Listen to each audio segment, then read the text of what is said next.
Good morning, home church. It's that wonderful time of year again where we all start getting into the Christmas spirit. I hope everybody's been able to recover from Thanksgiving at least as much as you can, whether that's physically recovering from all the food you've eaten or whether that's emotionally recovering from all of the family and friends and contact that, depending on how much of an introvert you are, may need its own recovery period in and of itself. So that being said, we want to go ahead and get into the Christmas season by opening up a little series that Pastor Frank and I will be going through where we look a little bit deeper at one of the key prophecies that is told in the Old Testament regarding the coming of Christ. And that's in Isaiah chapter 9, verses 6 through 7. Now here in a moment, you guys are all going to read through this little section yourselves. What I want you to do is I want you to take a look at this prophecy and imagine for a second that you don't know anything about Christ. Just pretend that we have no knowledge of the fact that Jesus Christ was an individual, that all the books and stories and parables and lessons that we have about Christ, and just read it for what it is. And what I want you to do is imagine for a second you're an individual who's a contemporary of Isaiah. You're reading this and you don't have the context of what we all have the benefit of knowing later on. What you know is what Isaiah was going through. So what was Isaiah going through? We're during this period of time. This is much after the life of David, and this is actually in a period of time after Israel and Judah have split apart. So you have, think of it as the kingdom of Israel, and there was a kind of a power struggle for the throne following the death of Solomon, and what you ended up having was the kingdom of Judah that was down to the south, and it basically continued on the tradition of the throne of David. So when we think of the lineage of David and the kingdom of David, that's kind of where we get that from. And then you had the other tribes of Israel who kind of went off in their own direction, were eventually conquered, that were to the north. That was continued being called the kingdom of Israel. So Isaiah's living during this period of time where Israel has been all but completely destroyed, and Judah is currently being subjugated by the Assyrians. So he's living in this period where there isn't a lot of hope. And so in this period, individuals want to know that there is some form of hope. They want to know that there's something bigger than just what they're living through right now. That starts to sound like something that's really familiar, right? I mean, I think a lot of people today are feeling exactly that way. Well, this is the way that Isaiah and his contemporaries would have been feeling when Isaiah received this prophecy from God. So read through this, and what I want you to do is pick out some of the aspects of this that sound like they are more earthly driven and some of the things that are more heavenly driven. You'll see some things in here as far as, this new coming king, this child being rooted in the throne of David. That's a very heavenly thing. But then you also see some things in there about like everlasting peace. So in your groups, what I want you to do is just imagine you hear this prophecy and ask yourself, what type of Messiah are you actually anticipating?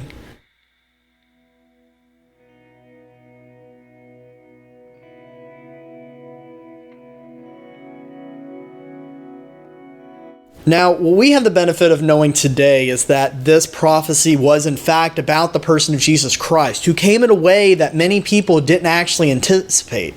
A lot of people thought that the Messiah was going to be an individual, was going to be a conquering hero, was going to be some type of military leader, somebody to evict the Romans or the Assyrians or whatever culture or nation was currently subjugating or oppressing the people of Israel.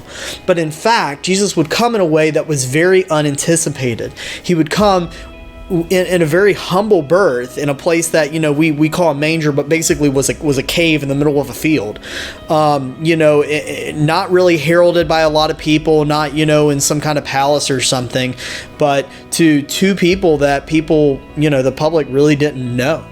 So before we jump into that, and we'll get more into the actual, events of the Nativity, things that we've all heard time and time again, but I want to stop for a second and maybe just kind of appreciate the fact that the coming of Christ didn't come out of nowhere. It's not like God woke up one day and was just like, you know what, this creation could really use? We should get a Messiah in here. That would be awesome if we had a Messiah. Yeah, it'd be great. He'll sit here, he'll tell a bunch of stories, do some miracles. It'd be awesome. People will love him. Now, that's not what happened. You see, Messiah was written into the fabric of creation from the very beginning. God had a plan, and he was executing that plan from the very first moment that man and woman sinned. So I'm going to have you guys look at a couple of examples of where we can kind of see little tastes of Messiah, but I want to at least explain to you the very first one, mostly because it's one of my favorites, and it's kind of hard to pick up on sometimes. You see, in Genesis 3:21, we see the events that occur immediately after the fall of Adam and Eve. Sin has just entered into creation, and as a result, the world is going to be forever changed. Everything is tainted. Sin is something that's here and we can't help ourselves. But there's this one little verse, it's almost a little throwaway verse, it seems like at first glance, that is so significant. Because you see, in Genesis 3 verse 21, we read that God took the skins of animals and formed clothes for Adam and Eve.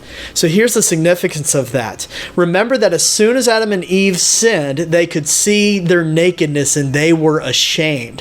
This is where we get this connection between, metaphorically, in the story of Adam and Eve, nakedness and shame versus sin.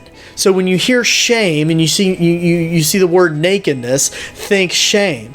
Well, what God did is he took the skins of animals and made clothes. Well, how do you get the skins from animals? It's pretty hard to harvest that without killing the animal. So now you've introduced the concept of the spilling of blood in order to cover the shame. If I were to use more theological terms, the covering could be said as atonement. So now what we have is the spilling of innocent blood in order to atone, to cover sin and shame.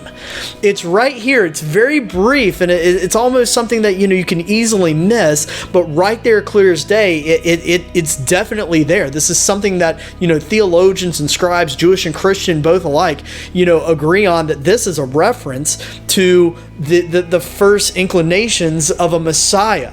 So it was right there in the very beginning, in the Garden of Eden. God knew as soon as sin entered into the equation, he knew, I'm going to send a Messiah. There's going to be something that has to be sacrificed that is pure and innocent and beautiful in order to atone, to cover the shame, to cover the sin of this creation. But it doesn't stop there. There's other cool things where we see little glimpses in the Old Testament that lead up to the person of a Messiah. So you guys are going to go and take a look at that in your small groups. But as you do that, I want you to bear this in mind and take this away. That once again, the coming of Christ was not an accident. It wasn't a random idea that God had one day. It was something that was planned into creation the moment that sin entered into the world. God knew exactly what he was doing. And from day one, he never stopped pursuing each and every single one of us.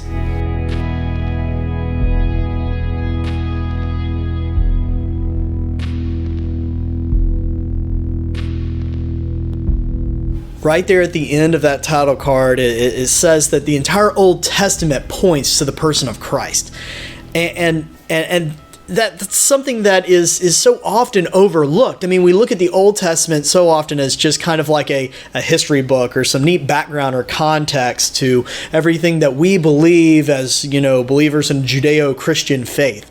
But that's not the case. The entire Old Testament is slowly uncovering revelation and epiphany to every single one of us to be able to say, look and understand, this is the cost of sin. Because of sin, I am going to have to come down from heaven and divinely touch each and every single one of you as a people and as individuals in order to reconcile you with me.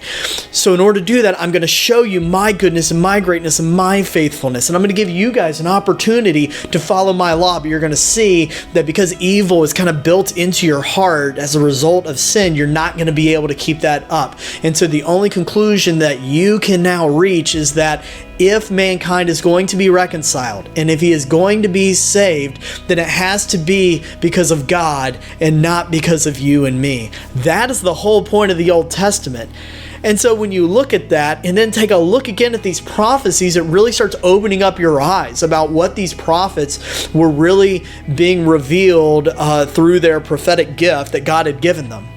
So last week we talked a little bit about Jeremiah, this famous verse that in Jeremiah 29 that Pastor Frank went over, that, God knows the plans that he's laid out for us. So this week what I want you guys to do is to take a look at that again. I want you to open up the aperture a little bit though. I want you to sit there and look at the verses that surround Jeremiah 29:11 and and bring that into context of where we are and who we are.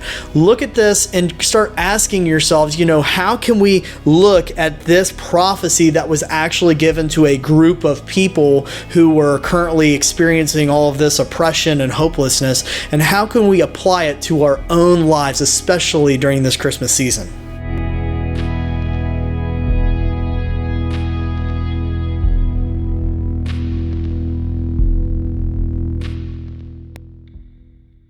If there's one thing that we can take away from this entire message, it's that God has a plan. He has a plan for you, and He has a plan for me. He has a plan for every single person who ever has lived or ever will live. And that plan is woven into this beautiful tapestry of things that we can understand and things that we can't really understand.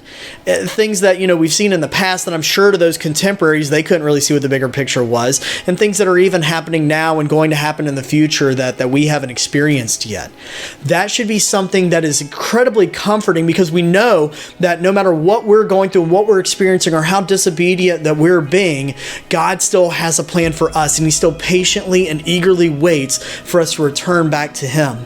But it should also be something that's humbling to understand that what we're doing here on this earth is not just living unto ourselves. We're not just sitting on a globe spinning around in the middle of space, just here to exist for the sake of existing. God has a plan, and He has a plan for you, and He has a plan for me. So as we go through this Christmas season, I encourage you to not just look at Christmas as yet again just kind of another thing on the Christian calendar that we do, and time off from work and whatever else you associate with Christmas. But instead, look at this point in time as this incredibly significant inflection point where God took all of human history, starting at creation up until that point, and said, I'm funneling everything to this person of Christ. And through this person of Christ, I'm going to show you exactly how much I love you. That is really the message of Christmas. So I hope that this is a good start. I hope that we've given you something to think about today. And until we can meet again, God bless.